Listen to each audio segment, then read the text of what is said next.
ایک ایسی رات جب آسمان کے دروازے کھول دیے جاتے ہیں اور زمین پر اتنے فرشتے اترتے ہیں کہ یہاں تل دھرنے کی جگہ نہیں رہتی۔ ایک ایسی رات جس کے چند گھنٹے ایک انسان کی 83 سال کی لگاتار عبادت سے بھی زیادہ بھاری اور قیمتی ہیں۔ لیکن یہاں ایک بہت بڑا اور پر اسرار سوال پیدا ہوتا ہے، آخر اس عظیم ترین رات کی حتمی تاریخ کو دنیا سے چھپایا کیوں گیا؟ وہ کیا واقعہ تھا جب محمد صلی اللہ علیہ وسلم اپنے صحابہ رضی اللہ عنہ کو اس رات کی مقررہ تاریخ اور دن بتانے کے لیے خوشی خوشی باہر تشریف لائے، لیکن اچانک وہ علم ہمیشہ کے لیے آسمان کی طرف واپس اٹھا لیا گیا؟ آخر کن دو لوگوں کے جھگڑے کی وجہ سے اس رات کی نشاندہی ہمیشہ کے لیے ایک راز بن گئی؟ اور جبرائیل علیہ السلام اس رات زمین پر آ کر کس کی تلاش کرتے ہیں؟ آج ہم قرآن اور خالص صحیح احادیث کی روشنی میں اس پوشیدہ رات کا سفر طے کریں گے۔ ہم جانیں گے کہ جب کروڑوں فرشتے زمین پر آتے ہیں تو کیا ہوتا ہے، اگلے پورے سال کی تقدیر، زندگی اور موت کے فیصلے کس طرح لکھے جاتے ہیں، اور وہ کون سی 100% سچی نشانیاں ہیں جن سے آپ خود اپنی آنکھوں سے اس رات کو پہچان سکتے ہیں۔ آج آپ لیلۃ القدر کے بارے میں وہ سچے حقائق اور تاریخ جاننے والے ہیں جو شاید آپ نے اس سے پہلے کبھی نہیں سنے ہوں گے۔ ایک دن ہمارے پیارے نبی محمد صلی اللہ علیہ وسلم کو پچھلی امتوں، خاص طور پر بنی اسرائیل کے لوگوں کی طویل عمریں دکھائی گئیں۔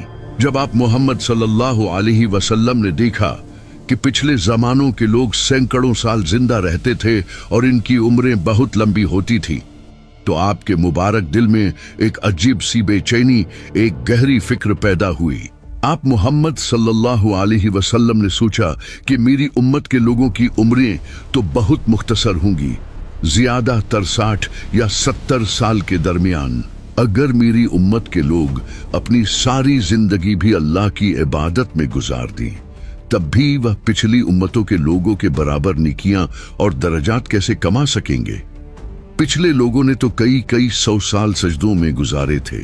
یہ سوچ کر آپ محمد صلی اللہ علیہ وسلم نہایت غمگین ہو گئے، کیونکہ آپ کو اپنی امت سے بے پناہ اور بے لوث محبت تھی، اور آپ دل سے چاہتے تھے کہ روز قیامت آپ کی امت نیکیوں اور درجات میں تمام امتوں سے آگے رہے۔ ایک اور مستند روایت میں آتا ہے کہ اب محمد صلی اللہ علیہ وسلم نے اپنے جان نثار صحابہ رضی اللہ عنہ کے سامنے بنی اسرائیل کے ایک خوش نصیب شخص کا ذکر کیا، جس نے 1000 مہینے یعنی لگ بھگ 83 سال تک اللہ کی راہ میں جہاد کیا تھا اور مسلسل عبادت میں مشغول رہا تھا۔ یہ سن کر تمام صحابہ رضی اللہ عنہ بھی بہت حیران ہوئے، اور انہیں بھی رشک آیا کہ کاش ہم بھی اتنی لمبی عمر پاتے اور اپنے رب کو اتنا زیادہ راضی کر سکتے۔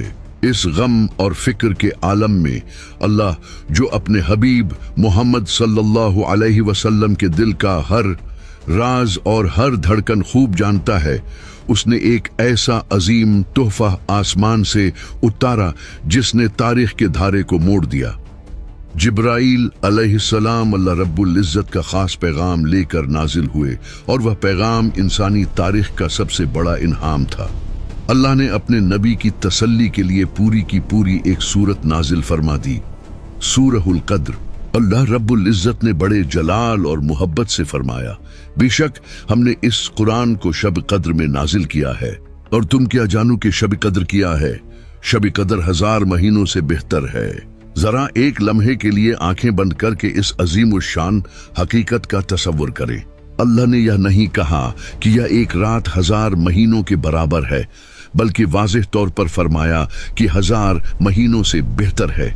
یعنی اگر کوئی خوش نصیب انسان اس ایک رات میں سچے دل سے جاگ کر اللہ کے حضور جھک جائے تو اسے 83 سال 4 مہینے کی مسلسل اور لگاتار عبادت سے بھی زیادہ ثواب ملتا ہے۔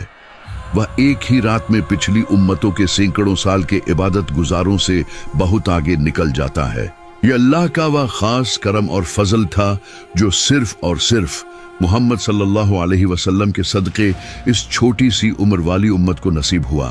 لیکن اس رات کی عظمت صرف یہاں ختم نہیں ہوتی۔